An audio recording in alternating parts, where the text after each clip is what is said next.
ABC agro classes Udaipur के ई platform पर मैं डॉक्टर BS दादीज एक बार पुनः आप सभी विद्यार्थियों का हार्दिक अभिनंदन करता हूं। आज फिर एक बहुत महत्वपूर्ण टॉपिक लेकर आपके सामने उपस्थित हूं। इस टॉपिक का नाम है दैहिक विकार, फिजियोलॉजिकल डिसऑर्डर। और याद रखिएगा, इसका सीधा संबंध है उद्यान विज्ञान से। उद्यान विज्ञान में जो फल और सब्जियां होती हैं उसके अंदर कुछ दैहिक विकार पाए जाते हैं। अब देखिए, विकार और रोग में अंतर क्या होता है। अगर आपसे सिंपल प्रश्न पूछ लें कि विकार और रोग, जैसे हम डिजीज बोलते हैं, एक डिजीज होता है, एक विकार होता है। रोग को कहा जाता है डिजीज और विकार को कहा जाता है डिसऑर्डर। डिसऑर्डर, तो कोई तो अंतर होगा इन दोनों के अंदर। तो याद रखिए, कोई भी ऐसा रोग जो या तो सूक्ष्म जीवों से होता है, उन सबको हम क्या बोलेंगे, डिजीज बोलेंगे। याद रखिएगा, सूक्ष्म जीवों से होने वाले रोग, सूक्ष्म जीवों से होने वाले जो भी प्रॉब्लम्स होती हैं उन सबको हम क्या बोलेंगे, डिजीज। अब देखिए, उसमें सारे सूक्ष्म जीव आ गए। अब देखिए, इसके अलावा अगर आपसे पूछे इनके अलावा भी कोई रोग होते हैं, जैसे आपने सुना होगा धान के अंदर खेरा रोग होता है जो जिंक की कमी से होता है। जिंक तो कोई सूक्ष्म जीव नहीं है। इस तरह के रोगों को हम क्या बोलेंगे, विकार बोलेंगे। तो याद रखिएगा, बिना सूक्ष्म जीवों के होने वाले रोग, बिना सूक्ष्म जीव के, उसके रीजन बहुत सारे हो सकते हैं। उसका रीजन तापमान भी हो सकता है, उसका रीजन किसी पोषक तत्व की कमी भी हो सकती है। तो उन सबको हम क्या बोलते हैं, विकार। तो आज जो हम बात कर रहे थे वो यही बात कर रहे थे कि दैहिक विकार फलों में किस किस तरह से होते हैं, किसके कारण से होते हैं, और सब्जियों में भी उनके कुछ रीजन हैं, वो क्या होते हैं। तो चलिए सबसे पहले शुरुआत करते हैं फलों के दैहिक विकार से। फलों के दैहिक विकार, फिजियोलॉजिकल डिसऑर्डर कहा जाता है इनको, फिजियोलॉजिकल डिसऑर्डर, जिसमें कोई सूक्ष्म जीव शामिल नहीं होता है। तो देखिए, सबसे पहले हम बात करेंगे आम, मैंगो। आम के देखिएगा, आम में कोई दैहिक विकार है क्या। तो देखिए, आम में आपने एक नाम सुना होगा, ब्रिक क्लाइन। अगर आपने सुना होगा, ईंटों के भट्टे से जो रोग होते हैं, अगर आपने सुना होगा, तो देखिए आम की जब हम बात करते हैं तो उसका सबसे पहला जो डिसऑर्डर होता है, उस डिसऑर्डर को हम बोलते हैं एकांतर फलन। आपने याद सुना होगा एकांतर फलन, एकांतर फलन, जिसे कहा जाता है अल्टरनेट बियरिंग।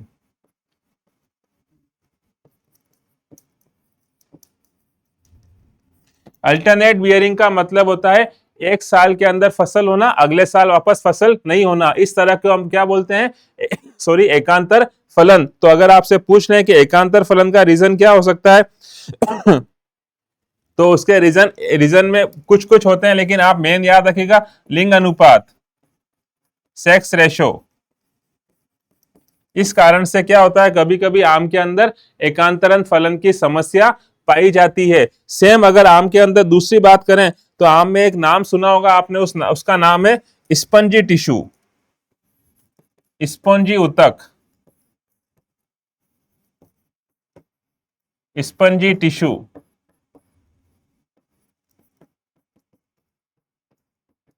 ये कैसे होता है, ये भी होता है तापमान के प्रभाव से। याद रखिएगा, स्पंजी टिश्यू का अगर आपसे रीजन पूछ ले तो उसका आंसर भी क्या होगा, तापमान। याद रखिएगा, तापमान के कारण से। ठीक है, अब देखिए, अगर आपसे एक और पूछे, जो मैंने बताया था आपको, ब्लैक टिप, आम के अंदर ही होता है ब्लैक टिप, काला शीरा रोग। ये होता है बेसिकली, अगर आपने सुना होगा, ईंटों के भट्टे जो होते हैं, ईंटों के भट्टों के पास अगर किसी का ओरचार लगा हुआ है, तो वहां पे ईंटों के भट्टे से जो गैसें निकलती है,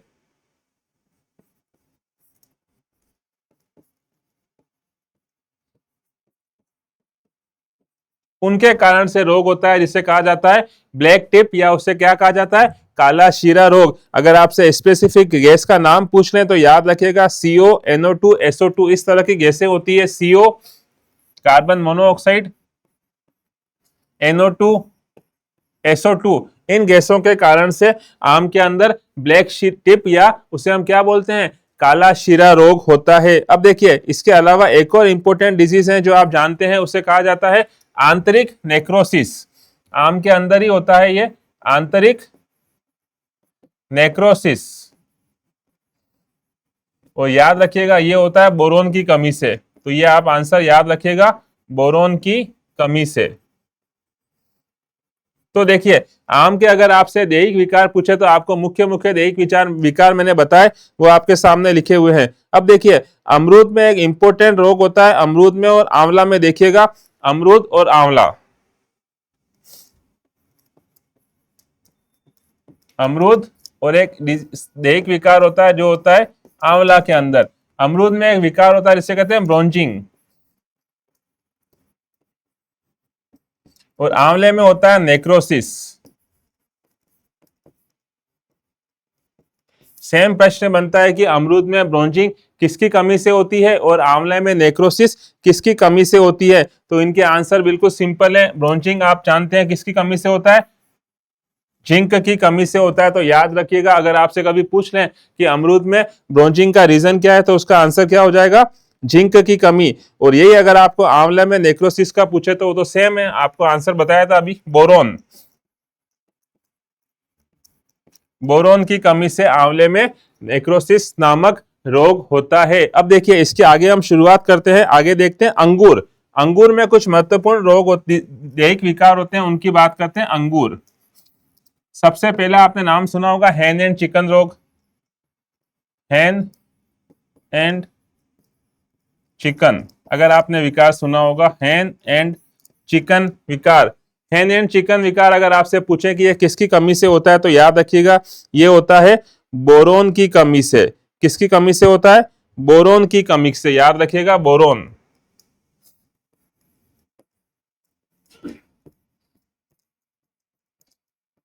दूसरा देखिएगा, इसी में एक रोग होता है उसे बोलते हैं calyx and wrote, calyx and wrote. अगर आपसे ऐसा पूछ रहे कैलिक्स एंड रोट का रीजन क्या है, तो कैलिक्स एंड रोट जो होता है वो होता है कैल्शियम की कमी से। ये भी आप याद रखिएगा, किसकी कमी से होता है, कैल्शियम की कमी से।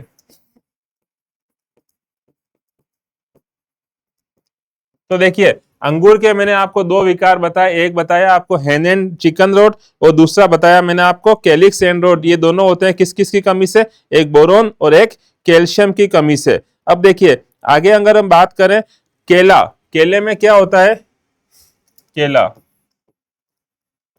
असमान बंध का होना, असमान। अगर आपसे सिंपल पूछ लें कि केले में एक रोग होता है, उस रोग को कहा जाता है असमान बंच का होना, मतलब गुच्छा जो बनता है वो असमान बनता है, असमान गुच्छा। गुच्छे को क्या कहा जाता है, बंच, अनइवन बंच। अगर आपसे केले में पूछ लें तो उसका जो आंसर होगा वो आंसर बताइएगा आप, उसका आंसर होता है पोटेशियम की कमी से। किसकी कमी से होता है ये, पोटेशियम की कमी से। इन दैहिक विकार पे हर एग्जाम में कोई ऑब्जेक्टिव प्रश्न आता है, इसलिए आपको ये याद होने चाहिए। नेक्स्ट बात करते हैं, देखिएगा अब अगर आगे बात करें आपसे नींबू वर्गीय जो फल होते हैं, उसके अंदर आपने एक बहुत इंपॉर्टेंट रोग सुना होगा, नींबू वर्गीय के अंदर आपने सुना होगा डाइबैक। ये बहुत इंपॉर्टेंट डिजीज है नींबू वर्गीय का, डाइबैक। प्रश्न बनता है सेम, डाइबैक रोग जो नींबू में होता है वो किसकी कमी से होता है, तो याद रखिएगा इसका आंसर है कॉपर, कॉपर की कमी से। किसकी कमी से होता है, तो इसका आंसर होगा कॉपर की कमी से होता है। अब देखिए इसी के साथ इसमें अगर एक और क्वेश्चन पूछे कि इसमें पत्तियों का पीला रंग किस कारण से होता है, नींबू के अंदर ही पत्तियों का पीला होना, पत्तियों का पीला होना, इसका कारण क्या है, तो याद रखिएगा मोलिब्डेनम, मोलिब्डेनम की कमी से।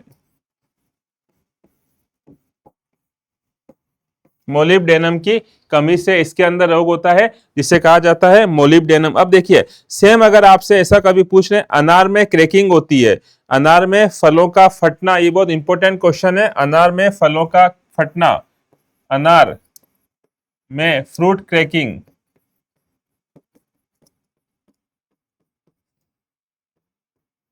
यह किसकी कमी से होती, तो उसका आंसर याद रखिएगा बोरोन।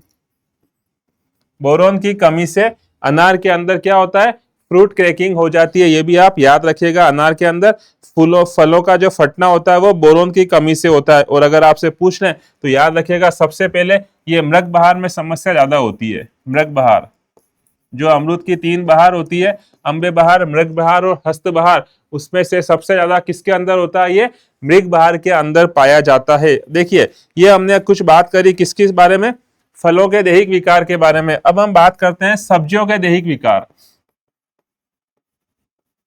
सब्जियों के प्रमुख दैहिक विकार, सेम जिस तरह से मैंने फलों में बताया आपको, उसी तरह से सब्जियों में भी दैहिक विकार पाए जाते हैं। उनके बारे में अगर बात करें तो सबसे पहले टमाटर की बात करें। टमाटर में एक रोग होता है जिससे दैहिक विकार होता है, जिससे कहा जाता है BER, आपने सुना होगा, ब्लॉसम एंड रोट। ये बहुत इंपॉर्टेंट दैहिक विकार है टमाटर का। अगर आपसे पूछ लें कि BER का रीजन क्या है, BER किसके कारण से होता है, तो याद रखिएगा टमाटर के अंदर जो BER होता है उसका मेन रीजन है कैल्शियम की कमी और कभी कभी उच्च तापमान। ये दोनों याद रखिएगा। लेकिन मेन आपसे पूछा जाएगा तो किसके बारे में पूछा जाएगा, कैल्शियम की कमी के आधार पर। तो इसका आंसर क्या होगा, BER, ब्लॉसम एंड रोट का रीजन क्या बताएंगे आप, कैल्शियम की कमी। अब देखिए इसी के अंदर एक रोग होता है जिसे हम बोलते हैं कैटफेस। अगर आपने नाम सुना हो कैटफेस, कैटफेस कब होता है, जब टमाटर के लिए अनुकूल जलवायु, अनुकूल कंडीशन न मिले, अनुकूल वातावरण,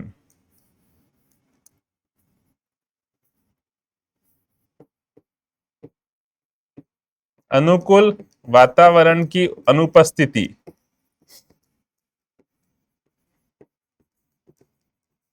अनुकूल वातावरण की जब अनुपस्थिति होती है तब इस रोग का नाम क्या कहा जाता है, उसे कैटफेस कहा जाता है। अब देखिए अगर आपसे ऐसा पूछना, इसमें एक रोग होता है जिसे कहते हैं सन स्कोल्ड। क्या बोलते हैं, सन स्कोल्ड।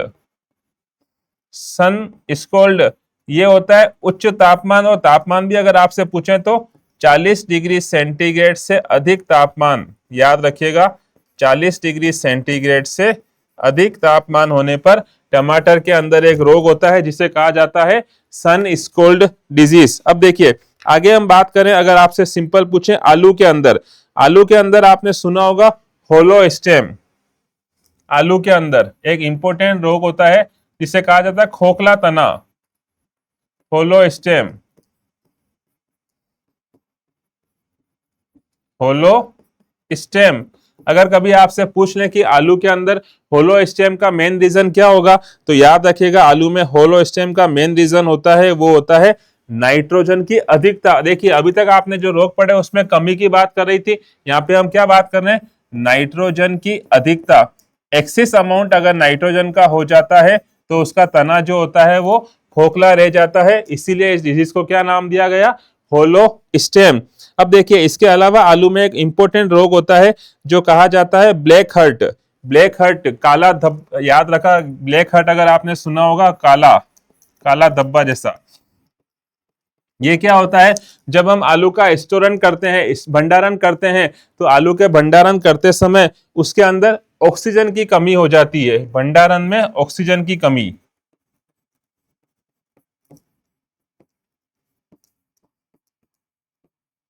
जब आप आलू को भंडार करते हो, स्टोरेज करते हो, तो उसमें अगर उसमें ऑक्सीजन की कमी हो जाती है तो उसका कारण क्या हो जाएगा, ब्लैक हर्ट एक डिजीज हो जाता है आलू के अंदर। अगर आपसे ऐसा प्रश्न पूछ लें कि अगर इसके अंदर ग्रीनिंग हो जाए, कंद जो होता है वो हरा हो जाता है, कंद का हरा होना, ग्रीनिंग बोलते हैं उसे, ग्रीनिंग, तो उसमें सेलेनिन का इकट्ठा हो जाना, सोलेनिन जो उसके अंदर पदार्थ होता है वो सोलेनिन इकट्ठा हो जाना, इकट्ठा हो जाना, इसे कहा जाता है ग्रीनिंग, हरा हो जाना। आपने देखा होगा आलू कभी कभी हरा हो जाता है, उसका रीजन है उसमें सोलेनिन की अधिकता हो जाना। अब देखिए इसके आगे हम बात करते हैं, एक इंपॉर्टेंट इंपॉर्टेंट सब्जी आती है उसकी बात करते हैं। उसके अंदर जो डिजीज होते हैं वो सब्जी है फूल गोभी। फूल गोभी में बहुत प्रश्न बनते हैं, फूल गोभी, फूल गोभी के जो दैहिक विकारों की अगर हम बात करें तो याद रखिएगा, फूल गोभी में एक डिजीज होता है जिसे कहा जाता है, बहुत इंपॉर्टेंट है, बटनिंग। आपने सुना होगा, क्वेश्चन भी आया हुआ है, बटनिंग। बटनिंग ये होता है नाइट्रोजन की कमी से। याद रखिएगा आप इसको, फूल गोभी में बटनिंग रोग का रीजन क्या है, तो उसका आंसर आप बताएंगे नाइट्रोजन की कमी से। नेक्स्ट देखिएगा, अगर इसी में आपसे एक और पूछ लें, ब्लाइंडनेस होता है होलोस्टियम या क्लोरोसिस। चलो क्लोरोसिस की बात करते हैं। क्लोरोसिस, क्लोरोसिस बहुत सारे सब्जियों के अंदर लगता है। क्लोरोसिस का रीजन होता है मैग्नीशियम की कमी। ये आप याद रखिएगा, फूल गोभी के अंदर क्लोरोसिस अगर आपसे पूछे तो उसका आंसर आप क्या बताएंगे, मैग्नीशियम की कमी। अब देखिए, इसके अंदर एक प्रश्न बनता है, ब्राउनिंग। ब्राउनिंग जो होता है फूल गोभी में, ब्राउनिंग भूरापन, वो होता है बोरोन की कमी से। किसकी कमी से होता है, बोरोन की कमी से। तो याद रखिएगा, ब्राउनिंग नाम है इस डिजीज का, ब्राउनिंग। और होता किस में है, फूल गोभी में होता है। और किसकी कमी से होता है, तो उसका आंसर भी आप याद रखिएगा, ये होता है बोरोन की कमी से। नेक्स्ट देखिएगा, अगर इसी के अंदर आपको एक बहुत इंपॉर्टेंट सिंपल क्वेश्चन पूछें जो ऑलमोस्ट कितने ही एग्जाम में आया हुआ है, वो आप जानते हैं, विप्टेल। ये तो क्वेश्चन ऑलमोस्ट हर एग्जाम में कभी ना कभी जरूर पूछा जाता है, विप्टेल। फूल गोभी में विप्टेल का रीजन क्या है, मोलिब्डेनम की कमी। ये तो बहुत कॉमन क्वेश्चन है, आपको पता होना चाहिए। फूल गोभी में विप्टेल रोग का रीजन क्या है, तो आपका आंसर क्या हो जाएगा, मोलिब्डेनम की कमी। अब देखिए, इसी के साथ अगर हम बात करें आपसे गाजर के बारे में, गाजर के अंदर देखना, गाजर में एक बहुत इंपॉर्टेंट डिजीज होता है जिसका नाम है, आपने सुना होगा, गाजर। गाजर में होता है केविटी स्पॉट। केविटी स्पॉट नामक दैहिक विकार गाजर में होता है। आपसे पूछा जाता है कि इसका रीजन क्या है, तो याद रखिएगा, गाजर में केविटी स्पॉट जो होता है वो होता है कैल्शियम की कमी से।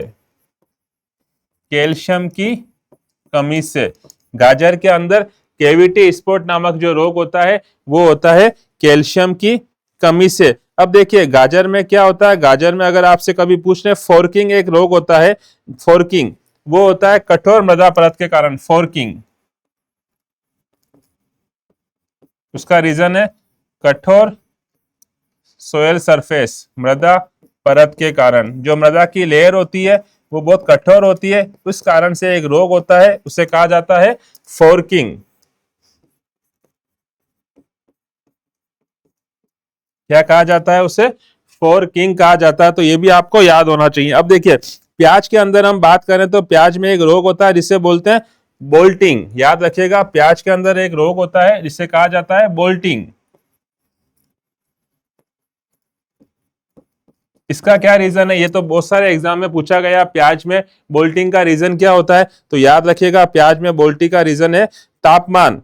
15 डिग्री सेंटीग्रेड से तक ताप का अंतर हो जाता है, या अर्ली सोइंग। दो एग्जाम्पल इसके याद रखिएगा, तापमान 15 के आसपास और जल्दी सोइंग, जल्दी बुआई, अर्ली सोइंग। इस कारण से प्याज के अंदर बोल्टिंग नामक रोग हो जाता है, अब डिसीज हो जाता है, सॉरी। अब देखिएगा, अगर आपसे मिर्ची में पूछें तो मिर्ची में भी आपने एक नाम सुना होगा, BER, ब्लोसम एंड रोट। वो होता है नाइट्रोजन की अधिकता के कारण से। नेक्स्ट देखिएगा, चुकंदर।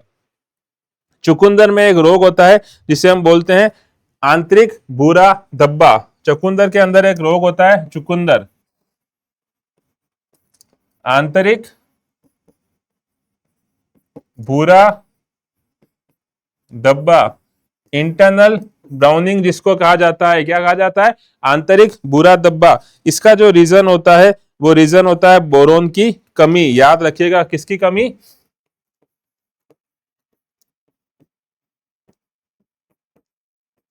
बोरोन की कमी। उसके कारण से इसमें रोग होता है जिससे क्या कहा जाता है, आंतरिक भूरा धब्बा। अब देखिए, मिर्ची का मैंने आपको बताया, मिर्ची में एक रोग होता है जिसे कहा जाता है ब्लोसम एंड रोट। वो होता है अधिक नाइट्रोजन के कारण से। मिर्ची में ब्लोसम एंड रोट सेम अधिक नाइट्रोजन के कारण।